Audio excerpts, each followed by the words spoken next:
So National Signal Bureau abusuya court case no kwabena Addo Boahen one ne lawyer Akyea ene court etna say on that case attorney general chief justice and other judges na say almost sit on oral cases ewo ho na ene Addo Boahen ekokopie mu judges etna say na Addo Boahen ne lawyer ye friend Akyea no wa amba mbepie mu ewo court den na ama Akyea den na manage free court ama want to me amba mbepie mu na according to lawyer Akyea no and so say legal vacation when judges are on legal vacation any kwan say cases be there ekoso enti lawyer Akyea or say de enti a odwane e de free court and as one kwan kopie mu e wo court on say judges ne lawyers they are on legal vacation enti adenti na yetna case no kwabena Addo Boahen enti fa so e ma judges no Emma kwabena Addo Boahen 6 days ultimatum say 6 days no so na kwabena Addo Boahen amfa ne lawyer amba mbepie mu ewo court ono ankasa ebeye cross examination ono ankasa ene beka na asem enti no ene kwabena Addo Boahen aba lawyer Akyea aba be break silence on court na odwane free ye na wa anko no answer na be kono Ghana has a open computer papa and a laptop papa na we use abura perosi computers and accessories ho and obenya laptop papa na we use the location enye ira kwan o Kumase Buokrum Estates Eli Frey number na egu ye screen as no na ade ba kwa ede wom de say okra low budget and a high budget obema quality laptop na HSA we use yembonra yensem ye ba ye de aka ebeto amoso. We'll do there with the latest business news. Let's get to our top stories now. 6 days. That's all the time former National Signals Bureau Director has to present counsel in court, and the clock is ticking. Kwabena Addo Boahen and his wife Angela Ejeboating did not have legal representation present at the Accra High Court when their case was called today. The sitting judge warned if by the next hearing on August 17th there was no legal representation for the two accused persons, either of two things will happen. They will represent themselves, meaning at the stage of the trial, the accused persons will have to cross-examine prosecution's witness, or the said witness will be discharged. Now, 6 days to produce their lawyer. Failure to do so will result in them doing the cross-examination themselves. That's the the essence of what I have just told you. I want to bring in now counsel for Kwabena Addo Boahen, because it appears that a lot of this comes on the back of the conversation around the legal vacation. Samuel Akyea is lead defense counsel in this matter, and he's joined me via Zoom. Counsel, good evening to you. The question on all our minds is why you were not in court today. How do you respond to that?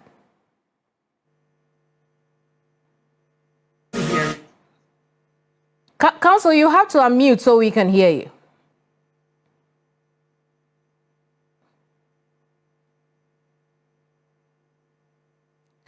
Counsel, we cannot hear you. You'd have to unmute so we can hear you.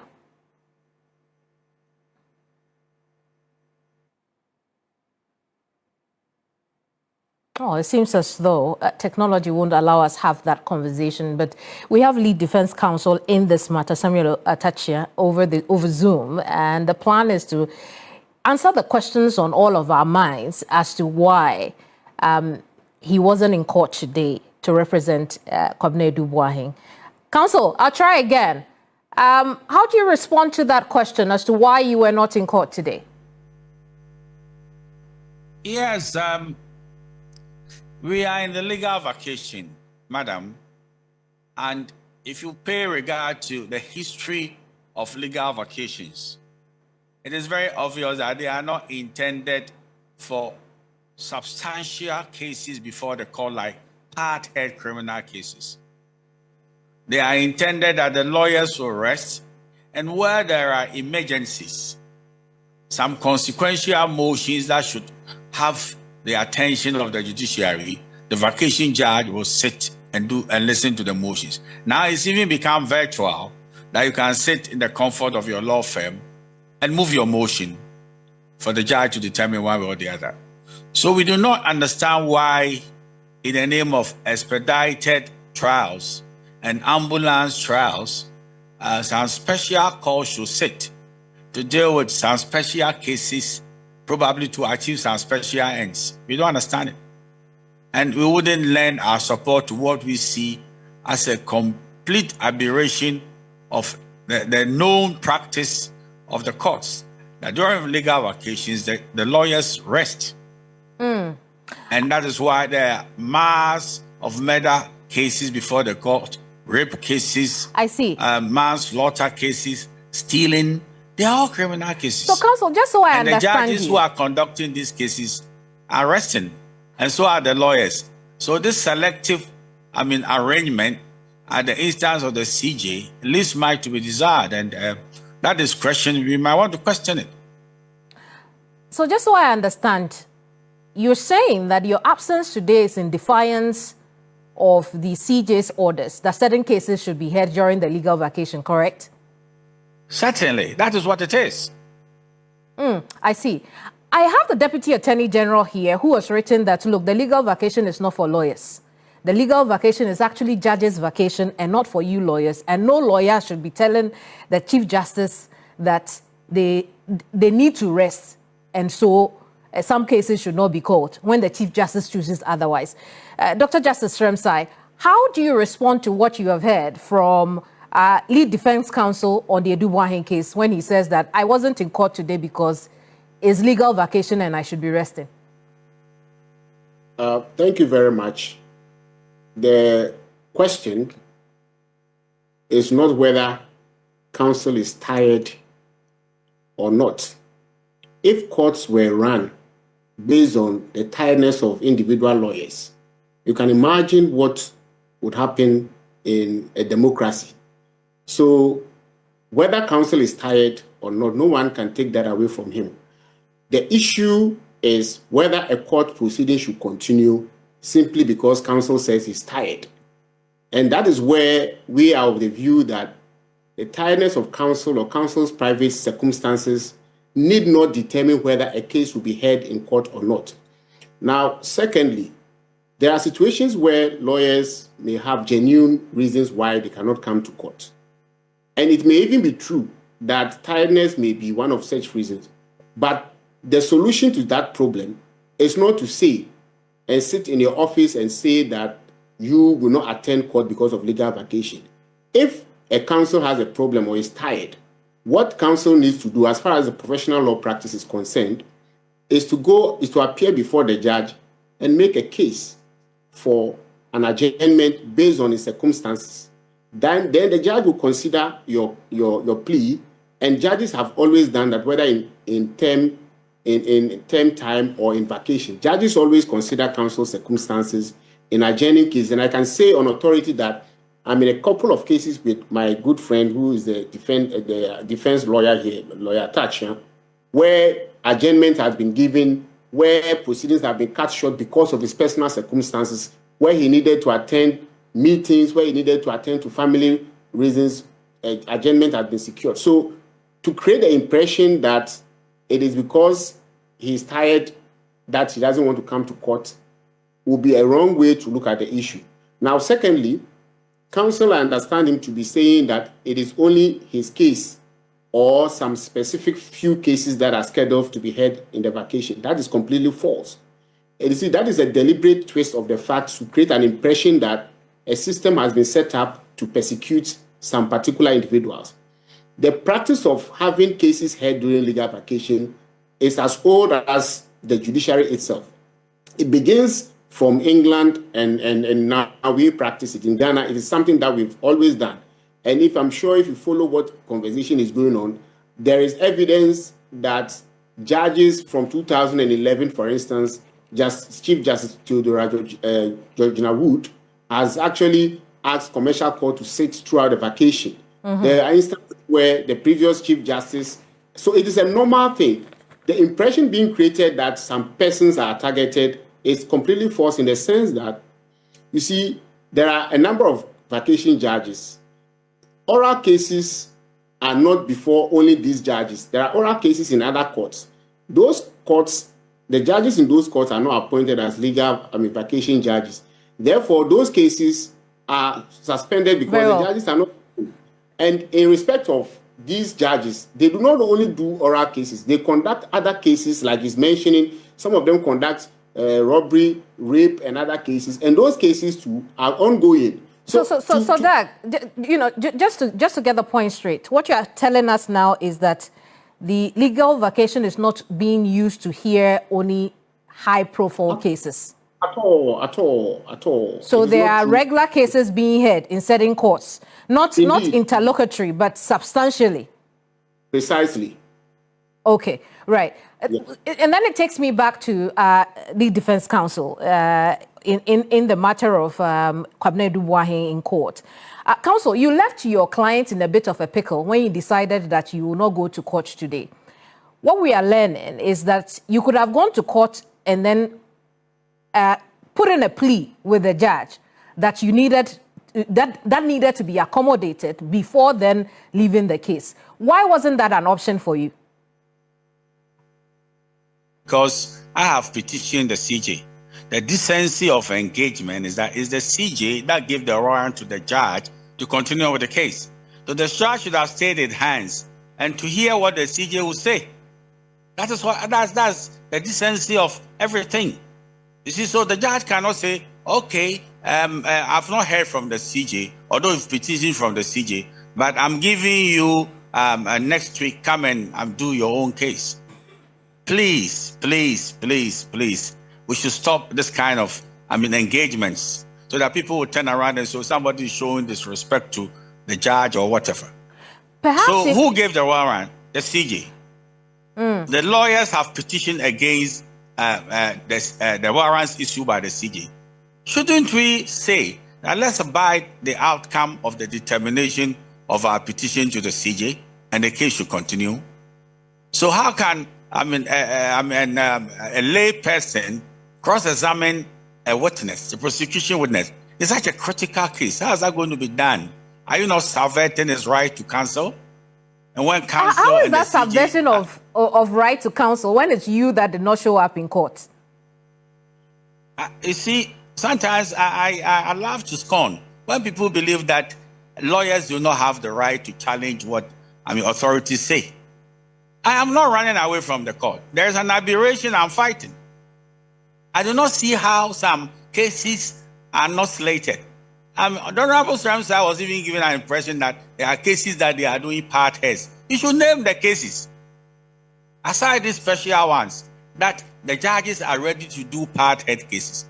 If people have learned cases, and in the wisdom of the rules of court, we should go on legal vacation. What is the superiority of preference? Now let's do these special cases. And the land cases and the murder cases should go to bed until October. That is selective justice that the Constitution frowns upon. It's obvious. What is special about these cases? What is the emergency about these cases? That they can't abide our return from vacation, everybody's refreshed and we continue. You're giving everybody an impression that, look, these cases are of priority to you. Why should some cases be of priority to the CJ and not others? This two-track system in which some cases are of no consequence but others matter to the CJ undermines totally the rule of law, and we got to challenge it. Not that anybody is running away from the case. I've been very faithful. You talk to the Attorney General in the prosecution of this case. I've never absented myself once. I've never been to the hospital. He will testify. I'm not running away from my favorite area, litigation. So what is the point?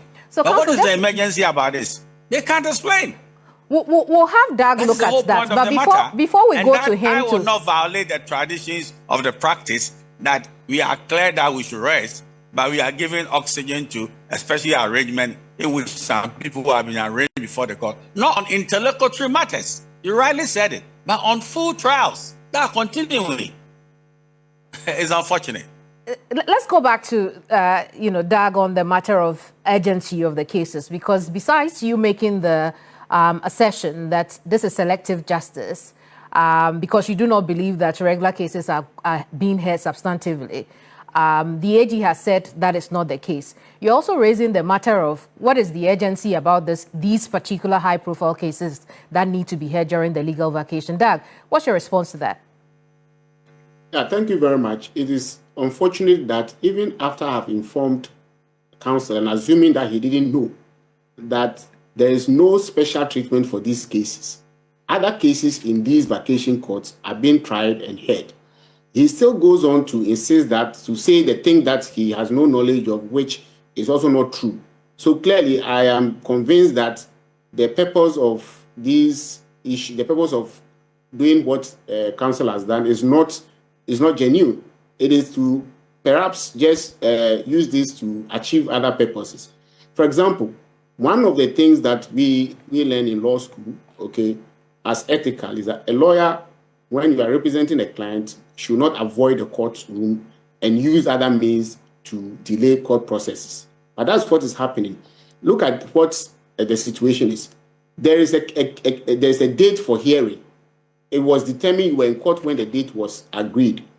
Now, you have written a petition to the Chief Justice, and your argument is that until you hear from the Chief Justice on your petition, you will not go to court. But is that how it is done? Even we know that even when you apply for stay of proceedings, until it is granted, the case continues. So on what lawful basis would counsel say that he decided not to go to court because he's waiting the decision of the Chief Justice on his petition? The right thing, as far as my understanding of practice is concerned, is to appear before the court. And even when you go to the court, you can still tell the court that, oh, because I have made this application or this petition to the Chief Justice and I have not heard from him, can you indulge me to hear from the Chief Justice? That is what we are taught to be done. But to refuse to come to court and say that because you have taken some other process and you have not had an outcome, so you will not appear before the court, I'm not sure that is what, as the second person who leads the bar, I'm not sure that is what I would recommend as a proper or a good way of representing a client. And I think you are very right when you said that his decision to not attend to court is what is making his clients suffer. And I think that is exactly what it is. If you have anything, and I have always maintained that judges throughout the country are reasonable people, even in term time. We all go to court and we sometimes ask favors or basically give reasons why cases should be adjourned or should even be truncated because of our personal circumstances. And I can tell you, judges most of the time will accommodate that. Counsel on the other side will accommodate that because we are human. What this case is presenting is to put the decision whether a case should continue in the hands of a lawyer to decide that I will not come because I think that I am not supposed to come, which is not what the situation should be. I'll have Counsel Atta respond to that. But while you come on, gentlemen, I just want to say that we have heard from the Chief Justice on this matter. He's upheld his earlier decision to call certain cases during the legal vacation. I want us to take a listen to the Chief Justice, and then Counsel Atta, you respond to that briefly for me. Okay. To write to the Chief Justice to say that the cases should not be adjourned to the vacation. So I am not coming. I have already made arrangements outside, so I'm not coming. You are a lawyer. You have your clients. If your clients decide to give you leave, well, go on leave. But you cannot say that there's a legal vacation and the judge who is actually sitting cannot do your case. No, that's not it. And then adjournments are not at the instance of the Chief Justice. An adjournment is a judicial act. This is something that is so basic that sometimes when people write that I got a letter saying that I should withdraw the directive and also direct that the cases should be heard in the term time. I said, You went to court and the judge decided she was right. So abusuya when ensma a course so our political highway so 6 days ultimatum for a year kwabena edubuan on an area enye easy kura beda mase some jepe ne kokoti za ensem we edemai.